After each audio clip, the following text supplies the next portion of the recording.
সবাইকে স্বাগত জানাচ্ছি ডি নিউজ 24/7 বিনোদন নিউজে আপনাদের সাথে আছি আমি ফারজানা আক্তার অধরা। এখন দেখুন বিস্তারিত। অপু বুবলি দুজনেই এখন আমার কাছে অতীত। শাকিব খান। একটি হীরের নাকফুল আর পুরনো একটি ছবিকে ঘিরে সামাজিক যোগাযোগ মাধ্যমে রীতিমতো বাগ্যুদ্ধে মেতেছেন অপু বিশ্বাস ও শবনম বুবলি। এ দুই ঘটনারই কেন্দ্রে যেহেতু শাকিব খান, তাই তার সঙ্গে এসব নিয়ে কথা বলেছে বিনোদন। অপু বিশ্বাস, শাকিব খান এবং বুবলি কোলাজ। প্রশ্ন: কেমন আছেন? ভালো আছি। প্রশ্ন: এ মুহূর্তে কি নিয়ে ব্যস্ত? জিমে সময় দিচ্ছি। নতুন ছবির প্রি-প্রোডাকশন চলছে। এর মধ্যে আগুন ছবির শুটিংও করছি। প্রশ্ন: নতুন ছবির কাজ শুরু করবেন কবে? শিগগিরই শুরু করব।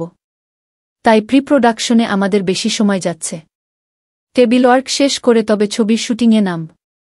অপু, বুবলির সঙ্গে কোনো অবস্থায় আমার সম্পর্ক জোড়া লাগার সম্ভাবনা নেই। শাকিব খান। 24 নভেম্বর 2022। অপু, বুবলির সঙ্গে কোনো অবস্থায় আমার সম্পর্ক জোড়া লাগার সম্ভাবনা নেই। শাকিব খান। প্রশ্ন: শবনম বুবলিকে হীরের নাকফুল উপহার দেওয়া নিয়ে অনলাইনে অনেক কথা হচ্ছে। ঘটনার কেন্দ্রবিন্দুতে যেহেতু আপনি, তাই এ বিষয়ে ভক্ত, শুভাকাঙ্ক্ষী এবং অন্য সবাই আপনার বক্তব্য জানতে চান।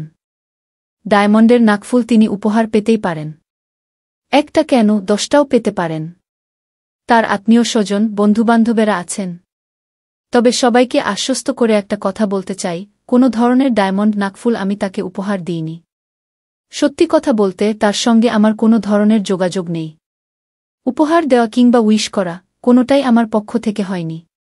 সন্তানের প্রয়োজনে সে আমাকে বা আমি তাকে লিখলেও তা শুধু শেহজাদকে কেন্দ্র করে যতটুকু দরকার ততটুকুই হয়, এর বাইরে আর কোনো কিছুর প্রশ্নই আসে না।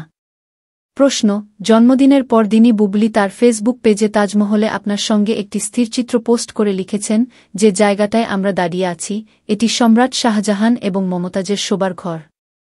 বিয়ের পর শুটিংয়ে দুজনেই খুব ব্যস্ত ছিলাম, কিন্তু তার ফাঁকেও খুব অল্প সময়ের জন্য ভারতের উত্তরপ্রদেশে আগ্রায় অবস্থিত ভালোবাসার সবচেয়ে বড় নিদর্শন তাজমহল দেখতে নিয়ে গিয়েছিলেন উনি। আমাকে ঘটনাটি যদি একটু পরিষ্কার করে বলতেন।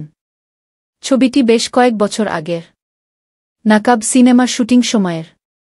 2018 সালের শুরুর দিকে নাকাব সিনেমার শুটিং করছিলাম। কপিরাইট ইস্যু নিয়ে 3 সপ্তাহ শুটিং বন্ধ থাকায় আমিও অবসর পাই। সেই সময়ে ব্যক্তিজীবন নিয়ে আমি বেশ টানাপোড়েনে ছিলাম। তাই আজমির শরীফ ঘুরে আসার পরিকল্পনা করি। বুবলির সঙ্গে যেহেতু তখন যোগাযোগ হতো, একটা সম্পর্ক ছিল, সে আমাকে অনুরোধ করেছিল তাকে নিয়ে যেতে। যেহেতু আজমির শরীফে যাওয়ার পথে আগ্রার তাজমহল, সেই সুযোগে সেখানেও ঘুরে আসা হয়। ছবিটি তখনই তোলা, তাও প্রায় বছর 5 হবে। 5 বছর আগের এই ছবি পোস্ট করে বুবলি কী বোঝাতে চাইছে তা সে নিজেই ভালো জানে। আমাদের ফেসবুক পেজ এবং ইউটিউব চ্যানেল সাবস্ক্রাইব করে আমাদের পাশে থাকুন। আমাদের নিউজ দেখার জন্য ধন্যবাদ। এতক্ষণ আপনাদের সাথে ছিলাম আমি ফারজানা আক্তার অধরা।